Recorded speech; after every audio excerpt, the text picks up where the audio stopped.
Essula 13. Yoswa yalinga akaddiye nga yakamala emyaka mingi. Mukama n'amugamba nti, okaddiye, wakamala emyaka mingi, ne wasigaddewo ensi nnyingi nnyo okuliibwa.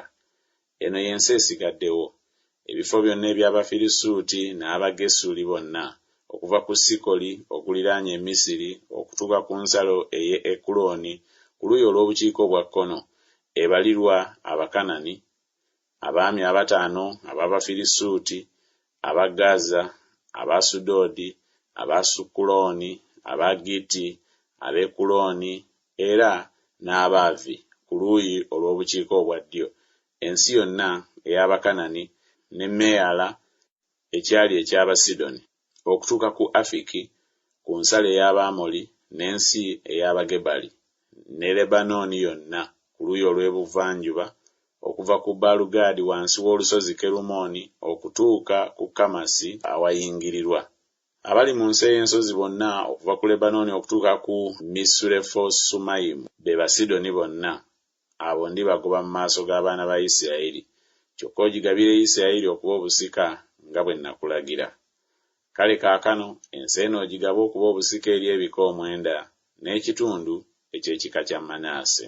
Awamu n'oyo Abalawubeeni n'Abagaadi baaweebwa obusika bwabwe Musa bwe yabawa emitala wa Yoludaani ku luuyi olw'ebuvanjuba nga Musa omuweereza wa Mukama bwe yabawa, okuva ku Aloweeri ekiri ku mabbali g'ekiwonvu ekya Alunooni n'ekibuga ekiri wakati mu kiwonvu n'olusenyi lwonna olwa Medeba okutuuka ku Diboni n'ebibuga byonna ebya Sikoni kabaka w'Abamoli eyafuga mu Kesuboni okutuuka ku nsalo ey'abaana ba Amoni ne Gireyaadi n'ensalo ey'Abagesuli n'Abamakaasi n'olusozi lwonna Kerumooni ne Basani yonna okutuuka ku Saleka, obwakabaka bwonna obwa Ogi mu Basani eyafuga mu Asitaloosi ne mu Edereyi.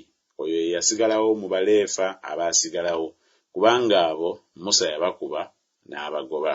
Naye abaana ba Isirayiri tebaagoba Abagesuli newaakubadde Abamakaasi, naye Gesuli ne Makaasi ne babeera wakati mu Isirayiri ne kaakano. Ekika kya Leevi kyokka teyakiwa busika. Ebiweebwayo ebikolebwa n'omuliro eri Mukama Katonda wa Isirayiri bwe busika bwe nga bwe yamugamba.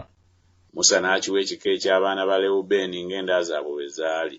N'ensalo yaabwe yava ku Aloweeri ekiri ku mabbali g'ekiwonvu ekya Alunooni n'ekibuga ekiri wakati mu kiwonvu n'olusenyi lwonna oluliraanye Medeba, Kesuboni n'ebibuga byakyo byonna ebiri mu lusenyi, Diboni ne Bamosubaali ne Besubaalumyoni ne Yakazi ne Kedemosi ne Mefasi ne Kiriyasayimu ne Sibuna ne Zeresusakaali ku lusozi olw'omu kiwonvu, ne Besupyoli ne Pisuga awakirwa ne Besuyesimosi n'ebibuga byonna eby'olusenyi n'obwakabaka bwonna obwa Sikoni kabaka w'Abamoli eyafuga mu Kesuboni.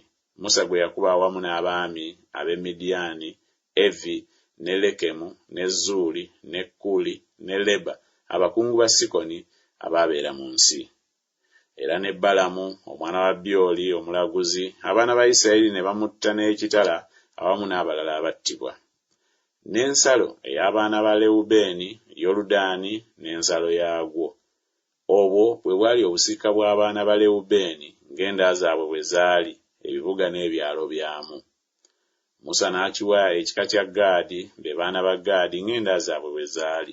N'ensalo yaabwe yali Yazeri n'ebibuga byonna ebya Gireyaadi n'ekitundu eky'ensi eky'abaana ba Amoni okutuuka ku Aloweeri ekyolekedde Labba, era okuva ku Kesuboni okutuuka ku Lamaumizupe ne Betonimu, era okuva ku Makanayimu okutuuka ku nsalo ey'e Debiri, ne mu kiwonvu Besukalamu ne Besunimira ne Sukosi ne Zafoni, ekitundu ekyasigalawo eky'obwakabaka bwa Sikoni kabaka ow'e Kesuboni, Yoludaani n'ensalo yaagwo okutuuka ku lubalama lw'ennyanja ey'e Kineresi emitala wa Yoludaani ku luuyi olw'ebuvanjuba.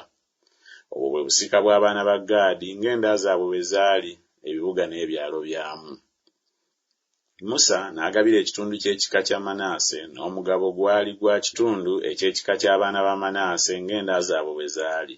n'ensalo yaabwe yava ku Makanayimu e Basani yonna, obwakabaka bwonna obwa Ogi kabaka w'e Basani, n'ebibuga byonna ebya Yayiri ebiri mu Basani, ebibuga 60, n'ekitundu ekimu eky'e Gireyaadi, ne Asutaloosi, ne Edereyi, ebibuga eby'obwakabaka bwa Ogi mu Basani, byali by'abaana ba Makiri omwana wa Manaase, ky'ekitundu eky'abaana ba Makiri ng'enda zaabwe bwe zaali. Obwo bwe busika Musa bwe yagaba mu nsenyi eza Mowaabu, emitala wa Yoludaani, ku Yeriko, ku luuyi olw'ebuvanjuba. Naye ekika kya Leevi Musa teyakiwa busika. Mukama Katonda wa Isirayiri bwe busika bwabwe nga bwe yabagamba.